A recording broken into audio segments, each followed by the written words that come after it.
Bonsoir à toutes et à tous. Merci d'être avec nous pour ce journal. Au sommaire, la semaine africaine de la microfinance, l'inclusion financière au Togo, premier pays en la matière dans l'UEMOA. Ceci grâce au président de la République, Faure Essozimna Gnassingbé, qui s'est engagé à relever les défis de l'inclusion financière avec la mise en place des mécanismes inclusifs et durables.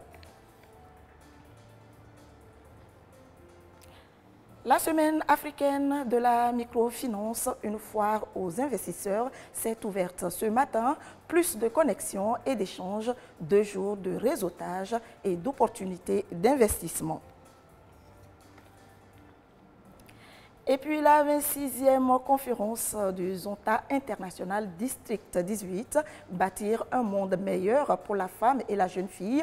Les travaux ont été ouverts par le ministre de la Communication et des Médias, porte-parole du gouvernement Yawa Kuigan, qui a représenté le chef de l'État Faure Essozimna Gnassingbé à cette rencontre de Lomé. Voilà pour les titres. Bienvenue dans le 20h de ce jeudi. Le Togo, une référence dans l'UEMOA en matière d'inclusion financière.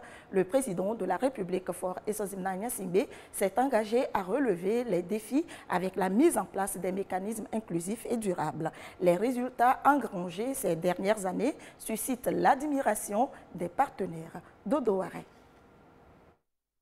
Impossible à tous les citoyens d'accéder aux services financiers du système bancaire classique. La microfinance était l'une des meilleures alternatives privilégiées par le Togo pour répondre aux besoins des plus démunis et réduire la pauvreté. Le chef de l'État Faure Essozimna Gnassingbé a donc ouvert le portail de la microfinance pour faciliter l'accès des plus vulnérables aux services financiers de base. Aujourd'hui, ils sont nombreux, ces hommes et femmes qui ont réussi à créer des activités génératrices de revenus grâce au Fonds national de la finance inclusive FNFI, un des services financiers de base mis à la disposition des populations vulnérables depuis 2014. On compte aujourd'hui près de 2 millions de bénéficiaires dont les conditions de vie sont beaucoup plus améliorées.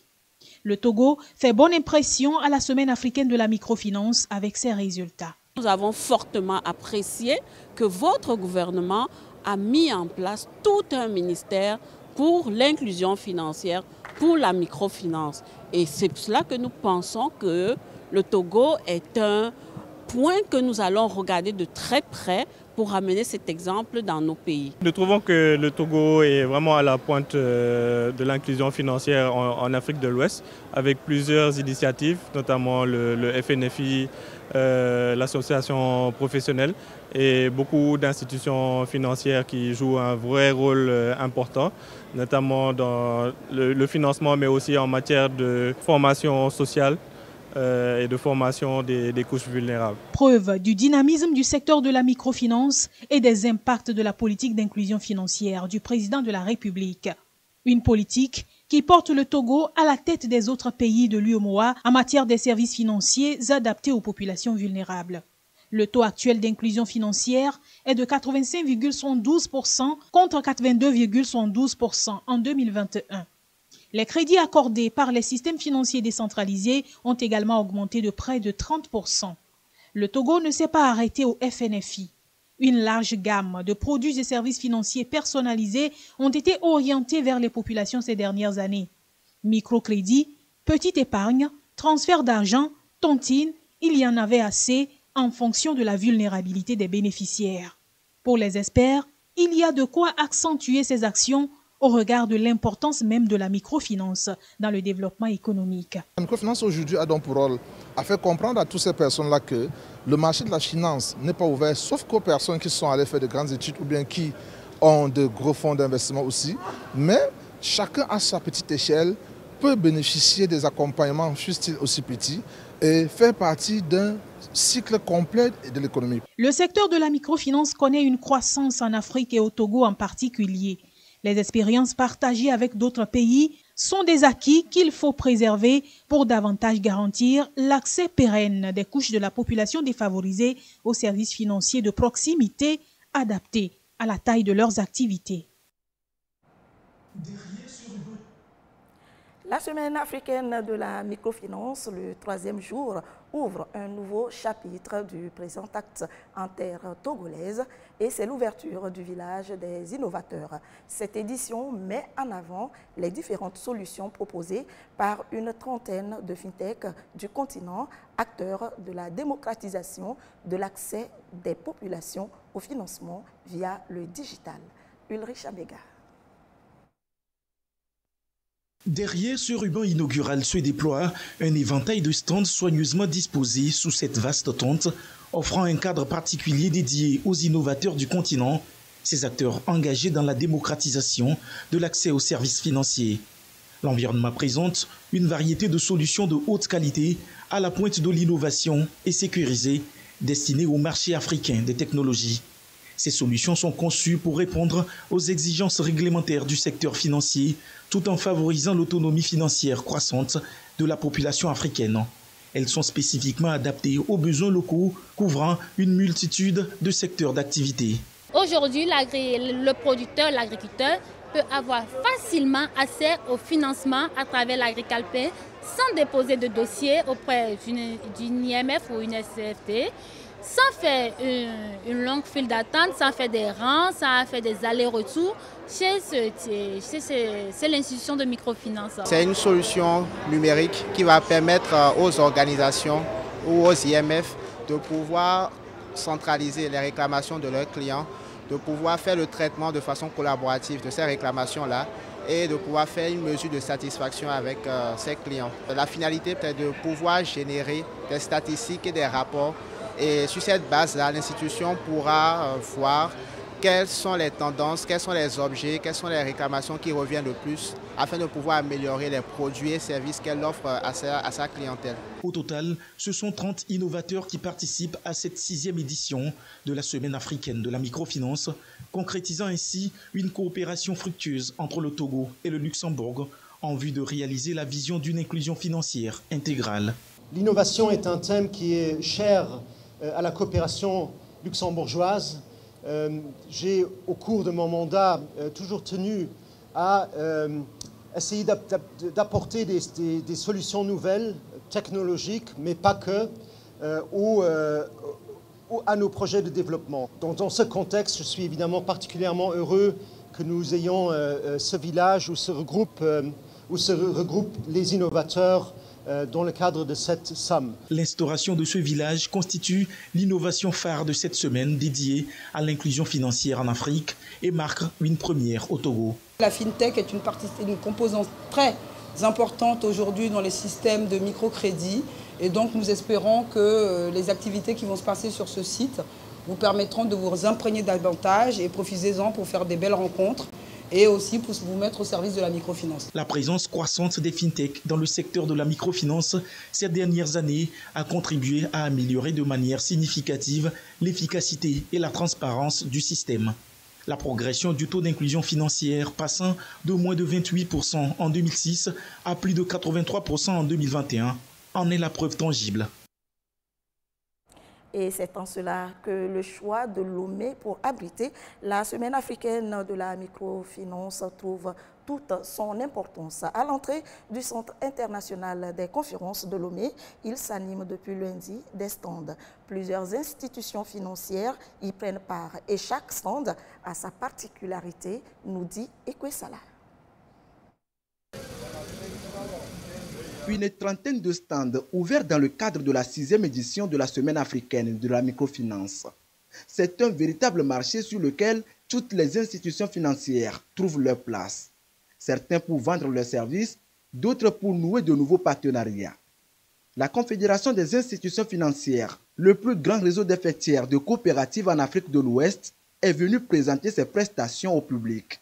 Le réseau regroupe 5 pays de l'UEMOA, dont le Togo. Nous offrons essentiellement des services d'épargne et de crédit à la population de ces pays cités. En plus, nous avons des compagnies d'assurance pour accompagner également ces populations. Il y a plus de 5 millions de membres et il y a plus de 5 millions de travailleurs dans ces réseaux. Et en plus de cela, nous avons mobilisé à peu près 500 milliards d'épargne et nous avons eu à offrir à nos bénéficiaires 495 milliards de crédits. Non loin de ce stand, celui de Capital Banking Solutions, un éditeur de logiciels bancaires. Fort de ses 25 années d'expérience, la structure a voulu saisir l'occasion de la Semaine africaine de la microfinance à Lomé pour lancer son nouveau produit destiné aux microfinances. Depuis un peu plus d'1 an et demi, on a investi dans une solution qui est destinée aux microfinances, donc une solution full digital, omnicanal, qui est destinée au marché des microfinances, principalement pour le continent africain et les pays émergents. Donc on est aujourd'hui avec l'ensemble de l'équipe présent à la Semaine africaine de la microfinance pour officialiser le lancement de notre produit sur le marché. Notre solution elle est assez ouverte en ça, elle est assez souple et agile et elle permet d'adresser tout type de microfinances, des grosses microfinances type groupe et des petites microfinances qui se lancent. Là typiquement on a accompagné une microfinance en Côte d'Ivoire qui est destinée aux femmes et des microfinances un peu plus importantes comme celles qu'on accompagne dans certains pays comme à Madagascar ou dans d'autres pays d'Afrique de l'Ouest. Comme cette institution, plusieurs autres fintechs sont ici pour tirer les opportunités de la Semaine africaine de la microfinance. Également des institutions de financement et d'assurance. Que ce soit les visiteurs ou les promoteurs, ce qui est certain, chacun quittera Lomé avec une plus-value. Au registre toujours de la Semaine africaine de la microfinance, la foire aux investisseurs qui est ouverte ce matin à Lomé. Et cet événement va s'imposer comme une plateforme majeure pour les institutions de microfinance africaines et les principaux investisseurs d'impact travaillant dans la finance inclusive. Carmen Madiakapou. Des rencontres individuelles entre investisseurs et institutions de microfinance. Ces acteurs essaient de nouer de nouveaux partenariats pour faire la microfinance autrement. L'opportunité est offerte à cette 6e édition de la Semaine africaine de la microfinance. Des rendez-vous business to business organisés en amont par ADA.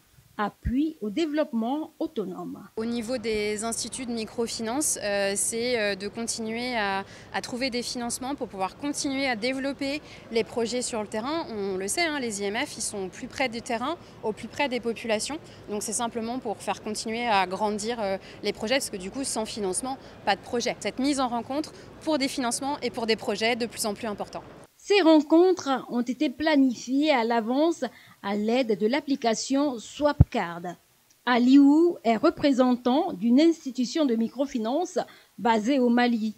Il dit avoir vécu une expérience optimale.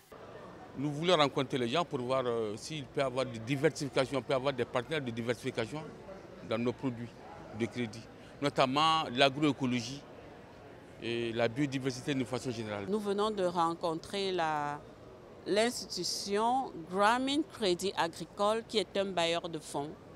Alors nous avons discuté dans le sens où il pourrait venir au Cameroun, particulièrement dans notre institution, afin qu'ensemble nous développons le secteur agricole en mettant un accent sur les performances financières, le volet environnemental. C'est donc un rendez-vous des institutions de microfinance et des innovateurs les plus pertinents. La Fondation Grameen, nous finançons et nous accompagnons techniquement les IMF.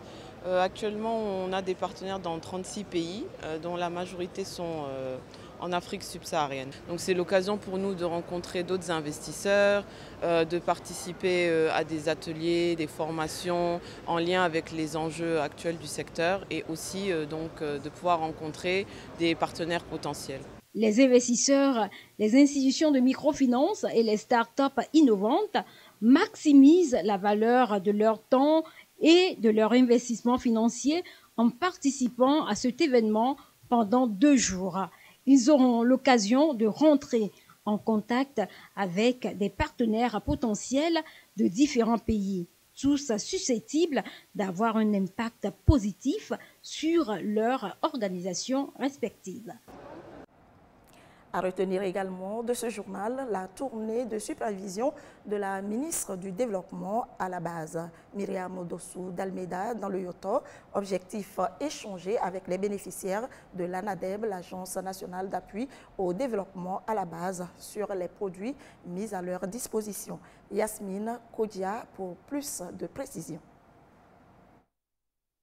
Des ouvrages sociaux communautaires au bénéfice des populations à la base. L'Agence nationale d'appui au développement à la base en a lancé en 2022 plus de 222 ouvrages types à travers les régions du pays. Ici sur le chantier, le ministre du Développement à la base, Myriam Dossou d'Almeida. Dans la préfecture de Yoto, plus précisément à Ahépé et Kouvé, elle est allée encourager les entreprises à respecter les délais impartis. Je suis contente du fait que le ministre a pensé au canton de Kini-Kondji. Le groupement Kenodou nous a permis de subvenir à nos besoins. Aujourd'hui, j'arrive à payer la scolarité de mes enfants. J'ai le jugement pour mes 3 enfants. Grâce à ce financement, j'arrive à payer mes marchandises écoulées à temps. Myriam Dossou d'Almeida a ensuite poursuivi sa tournée en se rendant à Logotome et à Bédjémé dans le district de Kini-Kondji.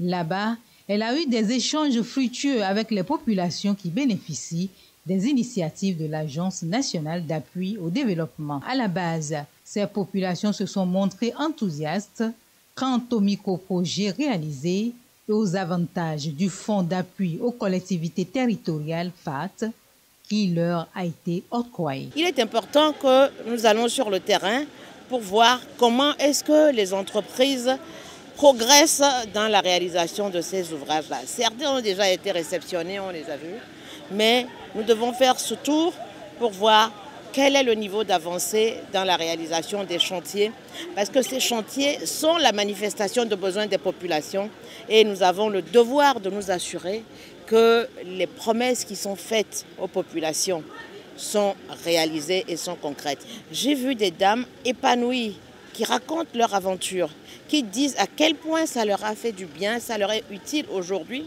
d'avoir eu ces formations qui leur ont permis de créer la solidarité à travers la tontine. À ce jour, dans la région maritime, ANADEB accompagne 64 groupes d'épargne. Parmi ces groupes, plus de 180 femmes du district de Yoto bénéficient de ces initiatives. Dans le contexte du mois du consommé local, une délégation du ministère du Commerce, de l'Artisanat et de la Consommation locale a visité 2 structures de promotion qualité. Il s'agit notamment de l'Institut togolais de recherche agronomique ITRA et la Haute Autorité de la qualité et de l'environnement. Arnold Kiliou. La direction de la consommation locale du ministère du Commerce échange ici avec les responsables de l'Institut togolais de la recherche agronomique ITRA sur la démarche qualité, le processus de certification des produits locaux. Face à la concurrence des produits importés, le ministère en charge du commerce encourage les opérateurs économiques à la culture de la qualité.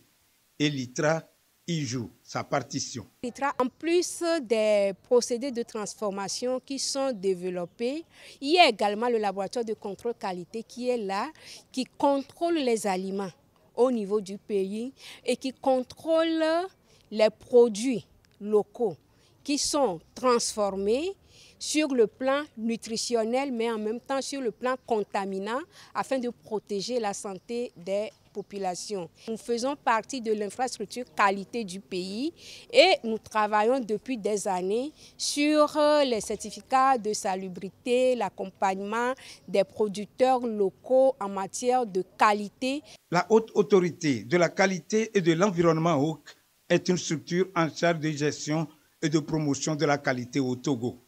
Elle coordonne les activités des infrastructures nationales de la qualité. La HOC est composée des piliers de la qualité. Nous avons 4 structures techniques, à savoir l'Agence togolaise de normalisation, qui est la structure chargée d'adopter les normes internationales ou régionales.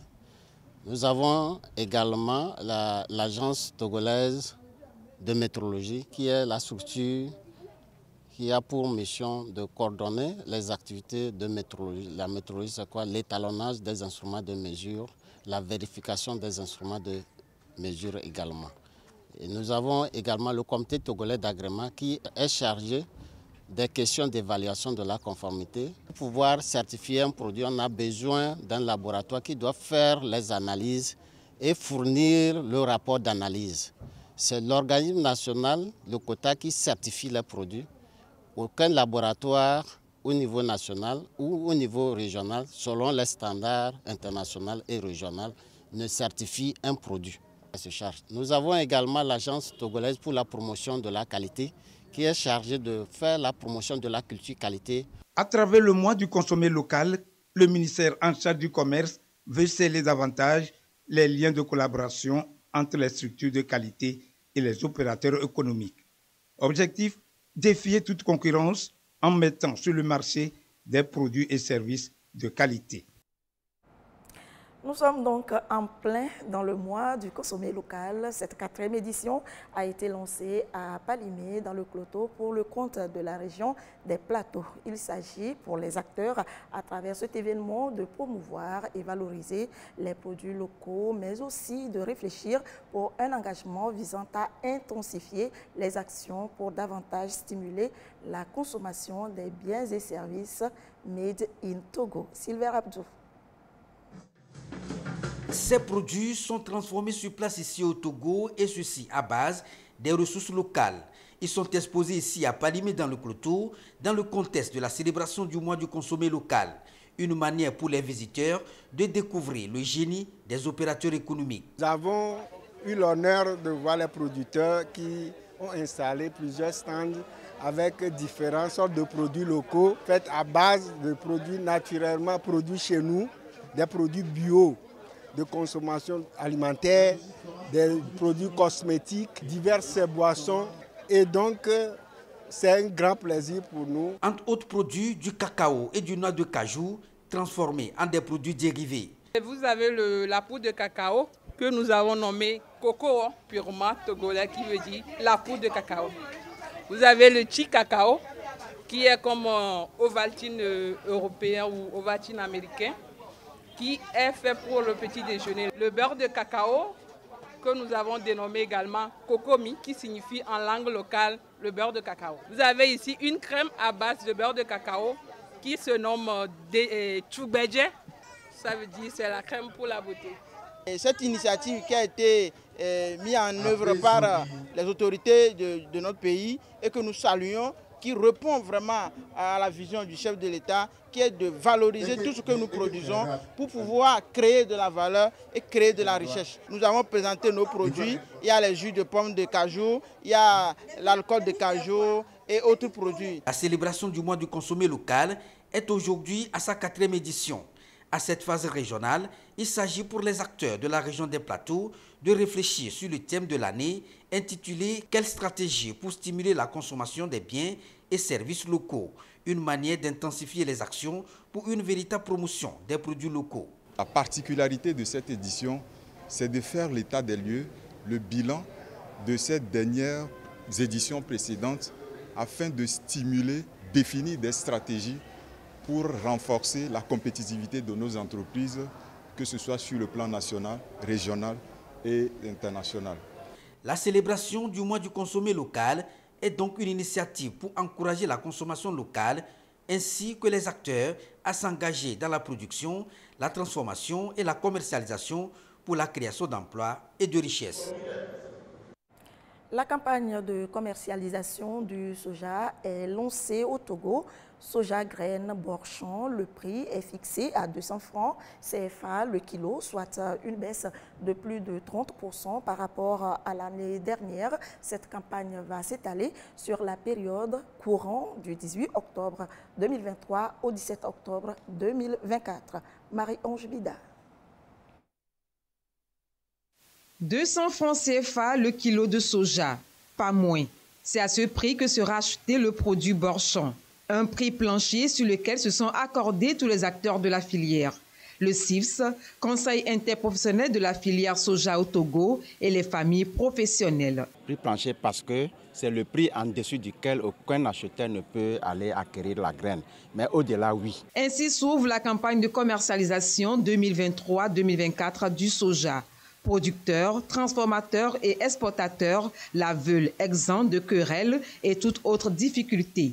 Ils ont pour ce faire signé un accord dans ce sens. Les accords, c'est ce que nous avons décidé pour que ça se fasse au cours de la campagne. On ne doit pas aller au moment où les transformateurs sont encore sur le terrain. On ne doit pas acheter en dessous d'un prix plancher qu'on a défini. On ne doit pas aller dans une zone où on n'a pas accompagné. Seul celui qui est accompagné doit aller dans ces zones. Donc c'est tout cela que nous avons concocté dans un document que nous appelons accord interprofessionnel. Et ça c'est signé entre les familles professionnelles qui sont les producteurs, les transformateurs et les commerçants exportateurs. Étape cruciale si l'on veut que le soja togolais continue de se tracer un chemin au sein de l'Union européenne, tant par sa qualité que par sa quantité. En 2022, avec plus de 120 000 tonnes exportées vers l'Union européenne, le Togo est classé meilleur devant les gros partenaires commerciaux de l'UE. Nous devons redoubler d'efforts, sécuriser et certifier davantage les flux de produits biologiques et préserver notre image de marque, notre notoriété et la qualité de notre soja. Occasion pour le CIFS d'ouvrir ses portes aux acteurs de la filière. 2 jours rythmés par des panels et des expositions de produits et services. Parmi les participants, Mimbouab, productrice de soja venue de l'Est Mono. Avant 2015, le soja s'achetait en bol et ça ne nous arrangeait pas. Mais avec la naissance de l'interprofession, il y a eu des agrégateurs un peu partout et on a commencé par nous acheter le soja par kilo. Et ce qui nous a beaucoup avantagé. Avec les autres producteurs, transformateurs, exportateurs et autres partenaires, elle discute et donne son point de vue. Un climat de confiance et de sérénité qui va caractériser sans doute cette campagne de commercialisation. C'est le vœu de tous. Allez, passons maintenant à l'actualité internationale. Au Ghana, 26 000 personnes ont été forcées de quitter leur domicile dans l'est du pays à la demande des autorités. Ceci en raison d'inondations provoquées par plusieurs jours de fortes pluies. Près de 26 000 personnes ont été forcées d'évacuer leur maison dans l'est du Ghana à la demande des autorités en raison d'inondations provoquées par plusieurs jours de fortes pluies. Les agriculteurs ont vu leurs champs complètement détruits et les écoles fermées après le débordement des 2 barrages hydroélectriques à Kosombo et Pong. Les zones les plus touchées sont Soga-Kofé, Ségué ou encore Mépé dans la région de la Volta. Ces villes submergées où résidaient des pêcheurs et des agriculteurs se retrouvent privées d'eau et d'électricité. Les habitants ont dû être déplacés vers des lieux de refuge. Les conséquences de la montée des eaux sont désastreuses pour nous. Depuis plus d'une semaine, nous n'avons rien pu faire contre cette eau. Il s'agit des pires inondations enregistrées dans cette région depuis au moins 2010, selon la NADMO, l'Organisation nationale de gestion des catastrophes du Ghana, bien que ce ne soit pas la première fois que les autorités locales ouvrent les vannes de ces barrages pour éviter qu'ils ne cèdent. L'ampleur du débordement a pourtant pris de nombreux habitants par surprise. Des membres de l'opposition dénoncent une mauvaise gestion de la part des autorités locales. J'exigerai une enquête sur cette affaire. Les responsables devront être jugés et surtout des réformes devront être mises en place pour éviter que cette situation ne se reproduise. Les experts de la santé craignent le déclenchement dans ces régions d'une épidémie de maladies transmises par l'eau. Il peut y avoir des épidémies de choléra et de typhoïde en raison du fait que les eaux usées ont débordé et ont été rejetées un peu partout. Les cas de paludisme peuvent également augmenter. De leur côté, les responsables de l'autorité du fleuve Volta disent avoir prévenu les riverains il y a plusieurs mois au sujet du processus du déversement des eaux des barrages et de ce fait, organiser l'évacuation de la population assurant qu'aucun décès n'a jusqu'ici été rapporté. Le déversement peut se produire bien que nous prévoyons que les eaux vont baisser jusqu'à la phase 1. Pour sauvegarder ce barrage, nous devons déverser de l'eau. Les opérations de sauvetage se poursuivent et le président Nana Akufo-Addo a mis en place un comité pour porter secours aux sinistrés. Cette année, le Ghana connaît une augmentation marquée de la fréquence de phénomènes météorologiques imprévisibles. En bref, la présidentielle au Libéria vers un second tour serré entre George Weah et Joseph Boakai. Les résultats provisoires du scrutin tenu le 10 octobre dernier indiquent que George Weah a recueilli 43,79% des voix et son rival 43,49%. Venons-en à l'autre principal titre de ce journal, la 26e conférence de Zonta International District 18 à Lomé. Des pays d'Afrique, d'Europe et du reste du monde y participent. Une rencontre avec en toile de fond, bâtir un monde meilleur pour la femme et la jeune fille. Et c'est le ministre de la Communication et des Médias, porte-parole du gouvernement, Yawa Kuigan, qui a ouvert les travaux de cette conférence au nom du chef de l'État, Fort Esodimna Nyasingbe. Marie-Onge Bida. Parés, ils étaient tous, sans exception. Anciens et anciennes du district 18, dans leurs différents uniformes, donnent un cachet spécial à l'ouverture de la conférence de Lomé. À leur côté, des invités comme des membres du gouvernement, des parlementaires, des autorités administratives et traditionnelles. La 26e conférence met la femme et la jeune fille au cœur des réflexions. Le combat au niveau de Zonta, c'est toujours la femme. Comment faire pour faire la promotion de la femme? Comment faire pour que la femme puisse avoir l'éducation qu'il faut? Une fois que la femme a l'éducation, tout le reste, ça marche. Pour être autonome, il faut avoir des connaissances. Il faut pouvoir lutter. Il faut connaître ses droits. Donc, très tôt, nous voulons aider les jeunes filles, les jeunes dames à avoir des bourses, à faire les éducations pour qu'on puisse avoir une égalité au niveau des autorités, au niveau de toutes les instances publiques. Avant d'entrer dans le débat, place à la parade des drapeaux.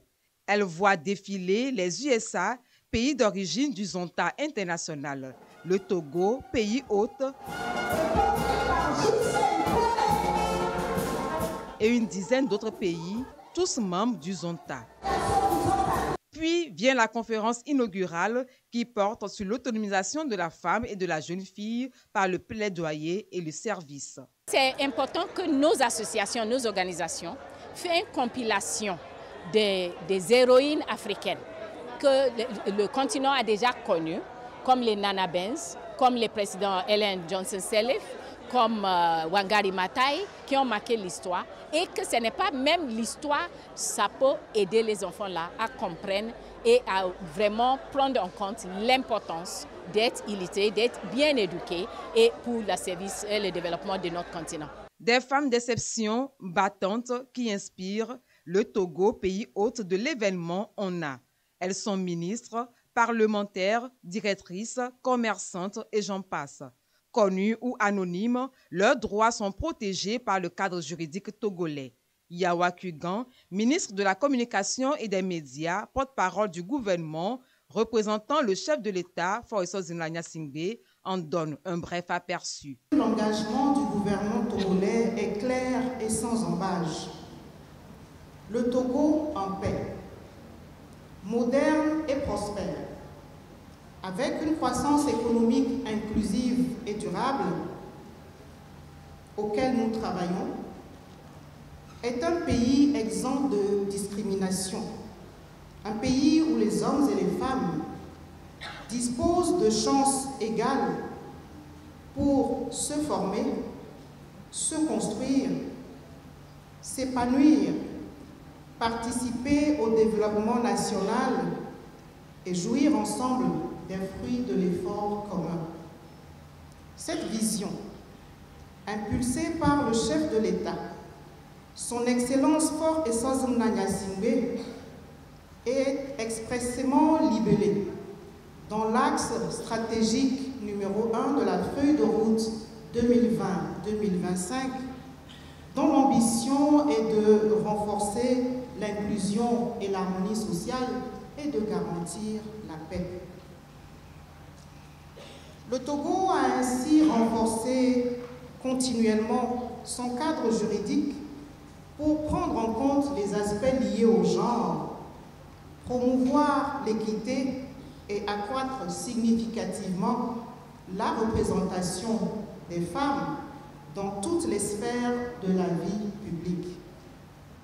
Je voudrais vous réitérer la constante disponibilité du chef de l'État son Excellence Faure Eswazimna Gnassingbé et celle du gouvernement togolais, dirigée par Madame Victoire Tomega Dobé, a encouragé et accompagné le Zonta Club et ses membres dans la réalisation de cet objectif partagé, celui de faire de notre société un espace accueillant et rassurant, un cadre d'épanouissement et d'opportunité pour tous les hommes et toutes les femmes. Zonta International est né aux États-Unis il y a plus d'un siècle. Aujourd'hui, plus de 31 000 membres en font partie. Depuis sa création, la confrérie lutte pour les droits humains de par le monde. Plus encore, contre les violences et stigmatisations à l'égard des femmes. Cet esprit, dit du Zonta, est représenté sur un tableau offert aux personnalités présentes par la vice-présidente internationale du Zonta.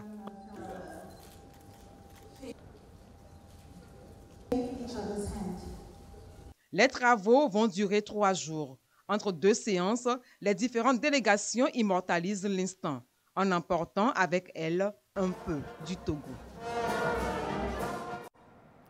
Et c'est ainsi que se termine ce journal. Merci de votre attention. Restez avec nous, nos programmes se poursuivent. Dans un instant, la météo, l'actualité revient à 22h30. Merci de votre fidélité. Très belle soirée à vous.